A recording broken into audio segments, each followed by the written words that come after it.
Item number 18 or 19, Shri Imtiaz Jaleel. शुक्रिया, आपने supplementary demands के ऊपर मुझे बोलने का मौका दिया है। मैं महाराष्ट्र के एक मराठवाड़ा इलाके से आता हूं, जिसे हम सुसाइड कैपिटल ऑफ इंडिया भी कह सकते हैं। उसकी वजह यह है कि आप जब सरकार के अंदर आए थे तो आपने ये दावा किया था कि हम किसानों की आय दुगनी करेंगे, लेकिन दुगनी होने की बजाय उनकी आत्महत्या किस तरीके से दुगनी तिगनी और चौगनी हो गई है, ये आंकड़ों के साथ मैं बताना चाहता हूँ। हिंदुस्तान का एक बहुत छोटा सा क्षेत्र है, सिर्फ उसी के आंकड़े मैं बताना चाहता हूँ, मराठवाड़ा के। और इस मराठवाड़ा के क्षेत्र में जनवरी से लेकर नवंबर तक 1000 किसानो63 ने आत्महत्या की है, जिसके अंदर औरंगाबाद, जो मेरा चुनावी क्षेत्र आता है, 160 किसानों ने आत्महत्या की, नांदेड़ में 163 किसानों ने, बीड़ में 253 किसानों ने, उस्मानाबाद में 161 किसानों ने। ऐसे कुल मिलाकर सिर्फ एक छोटे से क्षेत्र की अगर हम बात करें तो 1000 किसानों ने आत्महत्या की है। मैं आपसे ये पूछना चाहता हूँ कि अगर हम किसानों के बारे में इतनी बड़ी बड़ी बातें करते हैं तो आखिर ये किसान इतनी आत्महत्या कैसा कर रहे हैं, और सिर्फ एक छोटे से क्षेत्र के बारे में मैं बात कर रहा हूँ। अध्यक्ष महोदय, आप ये नारा लगाते हैं कि सबका साथ सबका विकास, आप मेरा विकास कैसा कर रहे हैं मैं आपको बताना चाहता हूँ आंकड़ों के साथ। आप इस फाइनेंशियल ईयर में budgetary allocation for ministry of minority affairs को कितने परसेंट से घटाए हैं, तो 38.3% से आपने माइनॉरिटी का बजट घटाए हैं। 2023-24 का जो बजट एस्टिमेट था वो 5020 करोड़ रुपए था, उसको कम करके आपने 3097 करोड़ कर दिया। मुझे मालूम है कि आप हमें थोड़े थोड़े दिनों के बाद खुश करने के लिए नई नई स्कीम्स लेके आते हैं।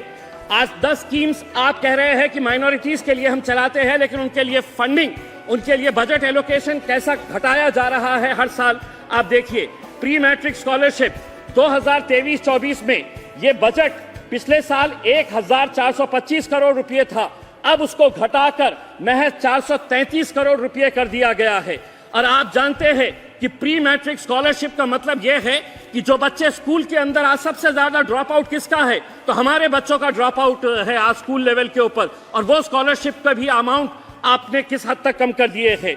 मेरिट का मींस बेस्ड स्कॉलरशिप, पिछले साल आपका बजट एलोकेशन कितना था, तो 365 करोड़ रुपए था, उसको घटाकर 365 करोड़ रुपए से आपने सिर्फ 44 करोड़ रुपए के ऊपर लेकर आ गए हैं। दूसरी सारी स्कीम्स है जिसको नाम बड़े खूबसूरत दिए गए हैं, नई उड़ान, नया सवेरा, लेकिन बजट हर टाइम आप कम करते जा रहे हैं और फिर ये नारा लगा रहे हैं कि आप सबका साथ सबका विकास करने की बात कर रहे हैं। अध्यक्ष महोदय, महंगाई को लेकर पंतप्रधान जी से मैं आपके जरिए एक सवाल करना चाहता हूं। मैं जयपुर गया था, वहां पर बड़े बड़े होर्डिंग्स और पोस्टर्स लगे हुए थे जिसके ऊपर आदरणीय पंतप्रधान नरेंद्र मोदी साहब की तस्वीर थी, उसके बाजू गैस सिलेंडर था, उसके नीचे लिखा हुआ था मोदी की गारंटी 450 रुपये। हम सरकार में आ गए तो मध्य प्रदेश और राजस्थान के अंदर हम 450 रुपये के अंदर गैस सिलेंडर बेचेंगे। मैं आपके जरिए मंत्री साहब से पूछना चाहता हूं, आदरणीय करार साहब से, आपके महाराष्ट्र के अंदर क्यों नहीं दे रहे हैं? हमें नहीं दे रहे हैं, कम से कम आप भारतीय जनता पार्टी के लोगों को 450 रुपये में दे दीजिएगा सिलेंडर। यानी कि आप कम करना चाहे तो कर सकते हैं, लेकिन हर चीज को आप चुनाव के नजरिए से हमें कैसा फायदा मिल सकता है ये देखने की कोशिश कर रहे हैं। अध्यक्ष महोदय, आज महंगाई के बारे में और बेरोजगारी के बारे में अगर हम बात करें तो हर जगह आपने कॉन्ट्रैक्ट सिस्टम शुरू करके रखा हुआ है। इसका फायदा सिर्फ ठेकेदारों को हो रहा है, बाकी किसी को नहीं हो रहा है। EPS 95 के जो पेंशनर्स हैं, जिन्होंने 20 साल 30 साल काम किया है, आपने भी कई मर्तबा इस मुद्दे को उठाए हैं, वो पूरे के पूरे यहाँ पर कल से जंतर मंतर के ऊपर आंदोलन कर रहे हैं। उन्हें पेंशन कितनी दी जा रही है? फाइनेंस मिनिस्टर साहब सुनिए, 800 रुपये, 1000 रुपये, 1200 रुपये, 1500 रुपये, ये पेंशन अमाउंट उनको हर महीना दी जा रही है, और उसके जरिए उन्हें यह कहा जा रहा है इतने पैसों के अंदर अगर जी सके तो जियो, नहीं तो मरो, शोर मचाते क्यों हो।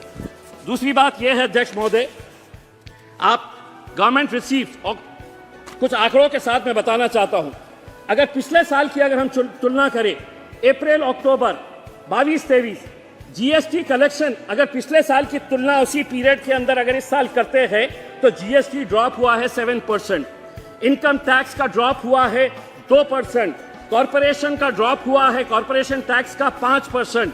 टोटल ड्रॉप अगर एवरेज निकालते हैं तो 5% का ये गवर्नमेंट रिसीप्ट्स का हुआ है।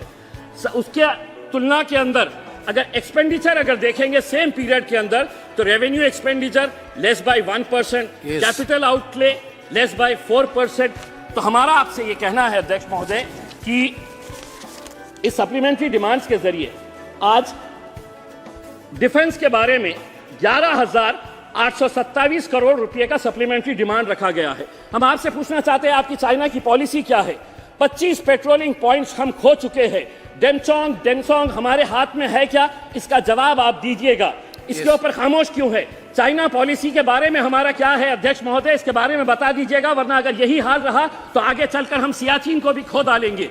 आखिरी पॉइंट एक बताना चाहता हूं, एक्सटर्नल अफेयर्स का बजट आपने सप्लीमेंट्री डिमांड्स के अंदर रखा है 11,072 करोड़। मैं आपसे पूछना चाहता हूं कि वेस्ट एशिया की पॉलिसी इस देश की क्या है, ये देश को बताइए।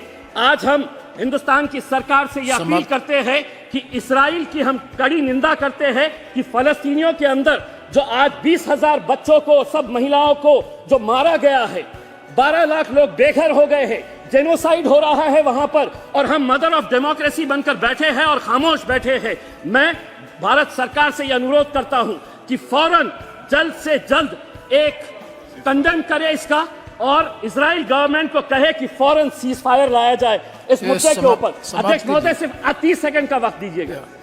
मैं आपसे ये, फाइनेंस मिनिस्टर साहब भी औरंगाबाद से आते हैं, मैं आपसे ये अनुरोध करूंगा करार साहब कि औरंगाबाद से महज 30 किलोमीटर की दूरी के ऊपर नारायणपुर एक गांव है सर, Yes.